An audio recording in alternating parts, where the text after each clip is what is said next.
Hello guys, कैसे हैं आप सभी लोग। आप सभी का स्वागत है फिर से हमारे चैनल नॉलेज बाईजी पर। मैं हूं आपका दोस्त अमित कुमार, लेकर आया हूं आपके लिए एक और न्यू लेक्चर जिसमें हम समझेंगे रेसिडिविज्म के बारे में। तो लॉ के अंदर काफ़ी बार क्वेश्चन पुट किया गया है कि रेसिडिविज्म के बारे में डिस्क्राइब कीजिए या डिटेल में लिखिए। तो रेसिडिविज्म क्या होता है, इसी के बारे में आज हम इस वीडियो में डिस्कस करेंगे। तो वीडियो स्टार्ट करने से पहले आप सभी व्यूअर्स से ये कहना चाहता हूँ, जिन्होंने भी अभी तक मेरे चैनल को सब्सक्राइब नहीं किया है, सब्सक्राइब कर दीजिए। साथ ही बेल आइकन पर जरूर क्लिक कीजिए। अगर वीडियो अच्छी लगे तो लाइक कीजिए और शेयर जरूर कीजिए। तो समझते हैं। सबसे पहले हम इस वीडियो के अंदर स्टेप बाय स्टेप चीज़ें समझते जाएंगे। रेसिडिविस्ट किसे कहते हैं, रेसिडिविज्म का क्या मतलब है, क्या एसेंशियल है, क्या कोज है और क्या मेजर है, इन सभी चीज़ों को हम इस वीडियो में डिस्कस करेंगे। रेसिडिविस्ट का क्या मतलब होता है। रेसिडिविस्ट वह पर्सन होता है जो किसी क्राइम को रिपीटेडली करता जाता है, उसे रेसिडिविस्ट कहते हैं। जिसका मतलब है कि कोई पर्सन किसी क्राइम की पनिशमेंट रिसीव करने के बाद दोबारा से उस क्राइम के बिहेवियर को दोबारा मतलब रिटर्न में उसे ले लेता है। जो क्रिमिनल बिहेवियर है उसे उसके द्वारा वो क्राइम को दोबारा करता है। यानी कि हम एक तरीके से कह सकते हैं कि उसको एक हैबिचुअल या रूटीन वर्क हो जाता है क्राइम करना, किसी क्राइम को कमिट करना। इसे हम एक एग्जाम्पल के द्वारा समझते हैं। यानी कि एक पर्सन है जिसने मर्डर किया है और पनिशमेंट कंप्लीट होने के बाद जब उसे इम्प्रिजमेंट में डाला जाता है, तो पनिशमेंट कंप्लीट होने के बाद जब वो जेल से बाहर आता है तो वो दोबारा से मर्डर कर देता है। तो इस तरीके से रिपीटेडली जो रिजल्ट होते हैं क्राइम को, यानी किसी पर्सन का री अरेस्ट होना, री कन्विक्टेड, दोबारा से अपराधी बनना, इस तरीके से ये बताते हैं रेसिडिविज्म और रेसिडिविस्ट पर्सन के बारे में। जैसा कि हमने ऊपर डिस्कस किया, रेसिडिविज्म का मतलब वही होता है किसी ऑफेंडर यानी हैबिचुअल ऑफेंडर के द्वारा किसी क्राइम को करना। यानी किसी पर्सन की एक अपराधी बनने की टेंडेंसी हो जाती है और वो दोबारा से री ऑफेंड करता है, यानी दोबारा से अपराधी बन जाता है। अब हम समझते हैं रेसिडिविज्म के एसेंशियल क्या क्या है। तो एसेंशियल में सबसे पहला एसेंशियल आता है किसी क्राइम को फ्रीक्वेंटली कमीशन करना, जो कि सबसे पहला एसेंशियल है। दूसरा एसेंशियल है रेसिडिविज्म का एक्ट उन पर्सन के द्वारा किया जाता है जो पहले से ही किसी क्राइम में एज ए कन्विक्टेड रहते हैं। तीसरा एसेंशियल है फ्रीक्वेंटली किसी क्राइम का कमीशन, जो कि उनकी हैबिट बन जाता है। जैसे हम कह सकते हैं कि रूटीन वर्क हो जाता है किसी क्राइम को उनके करने का। यानी ये एक सर्कुलर है, साइकिल कह सकते हैं, जिसका पहिया घूमता रहता है। इसी तरह जो क्रिमिनल्स होते हैं, जो रिपीटेड क्राइम करने वाले होते हैं, उनकी ये प्रवृत्ति बन जाती है। फोर्थ एसेंशियल है रेसिडिविज्म का किसी भी अदर ऑफेंडर की मेंटल कैपेसिटी और फिजिकल कैपेसिटी से कनेक्टेड नहीं है। फिफ्थ एसेंशियल है रेसिडिविज्म और हैबिचुअल ऑफेंडर कभी भी सोसाइटी और लॉ से नहीं डरते। उन्हें किसी सोसाइटी और लॉ की कोई परवाह नहीं होती, वो केवल रिपीट करते रहते हैं क्राइम को, जो कि उनकी टेंडेंसिटी बन जाती है।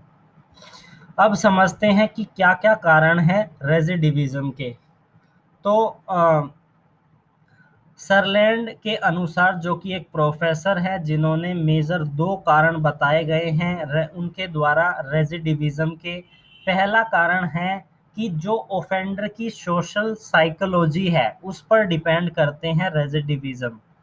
यानी कि सोसाइटी में, जिस सोसाइटी में कोई भी ऑफेंडर रह रहा है, उसकी सोसाइटी कैसी है, उसका घर परिवार कैसा है, जहाँ वो रह रहा है उस वहाँ पर किस तरीके का माहौल है, तो उस पर एज ए सोसाइटी पर डिपेंड करता है। यानी कि वहाँ पर काफ़ी ज़्यादा झगड़ा रहता है। उनके घर, जहाँ घर परिवार में है वहाँ पर घर परिवार के जितने भी लोग हैं वो शुरू से ही क्रिमिनल रहे हैं, तो उस सिचुएशन में वो डिपेंड करता है उस पर्सन पर कि वो एक क्रिमिनल बनेगा या अच्छा पर्सन बनेगा। तो साथ ही सोशली उसे वो क्रिमिनल बनाता है। सोशली अगर वो ठीक होगा तो वो क्रिमिनल नहीं बनेगा। दूसरा कारण बताया गया है रीफॉर्मेशन टेक्निक का इनएडविक्वेंसी, यानी कि जो सकारात्मक तकनीक है वो अपर्याप्त है। यानी कि किसी पर्सन या किसी जो ऑफेंडर है उसको अपराधी बनने से रोकने के लिए जो हम कदम उठाते हैं उनमें कमी है, एक तरीके से हम यह कह सकते हैं। इसके अलावा कुछ डिफरेंट काइंड और बताए गए हैं कारण जो है रेजिडिविज्म के, जैसे कि लेक ऑफ एजुकेशन, यानी कि किसी की एजुकेशन अगर कम है तो वो भी काफ़ी बार कारण बन जाता है कि वो अपराधी बन जाता है उस सिचुएशन में। यानी कि अगर वो एजुकेटेड होगा तो वो स्किल्ड पर्सन होगा, उसके पास नॉलेज होगी और वो ऐसे क्राइम नहीं करेगा, क्योंकि उसे पता चल जाएगा अगर वो ऐसा करता है तो उसके लिए उसे पनिशमेंट मिलेगी, उसकी लाइफ जो है वो टोटली वेस्ट हो जाएगी। और इसके अलावा पोवेरिटी, गरीबी एक बहुत बड़ा कारण है किसी भी रेजिडिविस पर्सन बनने के लिए। किसी भी पर्सन को अपराधी बनने के लिए जो पोवेरिटी है ये बहुत बड़ा रोल प्ले करता है, क्योंकि गरीबी में सभी जो भी व्यक्ति है वो कोई भी गरीब नहीं रहना चाहता। गरीबी से बाहर निकलने के लिए वो पर्सन क्या करता है, अपराध करता है ताकि वो ईजिली पैसे को ले सके।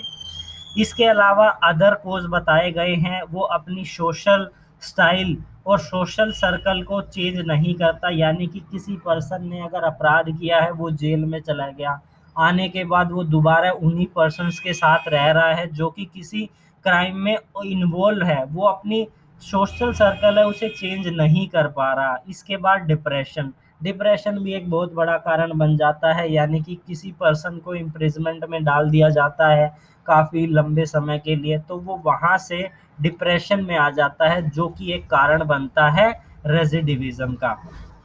अब समझते हैं मेजर क्या क्या है या रेजिडिविज्म को रोकने के लिए क्या क्या कर्व्स है।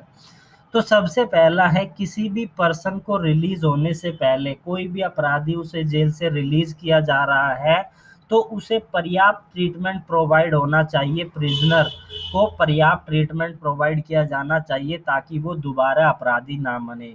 दूसरा है, offender should be give proper education, यानी कि वो जेल के अंदर है, उसका पढ़ाई करने का मन है, स्टडी करने का मन है, तो उसे एजुकेशन फैसिलिटी प्रोवाइड करनी चाहिए ताकि वो रिलीज होने के बाद अपने जीवन यापन करने के लिए पैसे कमा सके, ना कि जेल से बाहर जाके वो दोबारा क्राइम करे पैसे के लिए। तो ये भी बहुत बड़ा मेजर है। तीसरा है, सोसाइटी पर डिपेंड करता है, क्योंकि सोसाइटी से ही जन्म होता है किसी भी क्रिमिनल का, क्योंकि सोसाइटी के द्वारा, जिस तरह की सोसाइटी है, जिस तरह का उसका फैमिली बैकग्राउंड है, उस पर डिपेंड करता है कि वो जो पर्सन है वो ऑफेंडर दोबारा बनेगा या नहीं। क्योंकि काफ़ी बार कुछ पर्सन्स होते हैं जो फर्स्ट टाइम क्राइम करते हैं, उन्हें पता नहीं होता, लेकिन आफ्टर फर्स्ट क्राइम करने के बाद वो दोबारा ऐसा नहीं करते, तो वो सोसाइटी और उसके फैमिली बैकग्राउंड पर डिपेंड करता है।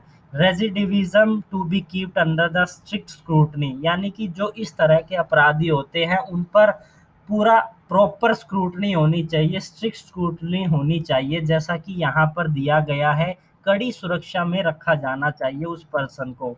इसके अलावा जो इस तरह के अपराधी होते हैं उनका जो ट्रायल होना चाहिए, जो समरी ट्रायल है, उसे इजी किया जाना चाहिए ताकि वो जल्दी से अपने जो जिस क्राइम के लिए कन्विक्टेड किया गया है उसे जल्दी से सोल्व किया जा सके और वो दोबारा से अपनी एक न्यू लाइफ को जी सके। तो आज हमने इस वीडियो के अंदर यही सभी पॉइंट्स को डिस्कस किया कि रेजिडिविज्म क्या होता है, रेजिडिविस्ट किसे कहते हैं, एसेंशियल क्या है, क्या कोज है, क्या मेजर है। तो guys, I hope you all understand today's video. If you have any confusion related to this topic, comment on the comment box, and if you like to like my video and subscribe and click on the notification icon also. So मिलते हैं एक और new law से related lecture के साथ, तब तक के लिए जुड़े रहिए अमित कुमार नॉलेज भाई जी के साथ। तब तक के लिए धन्यवाद।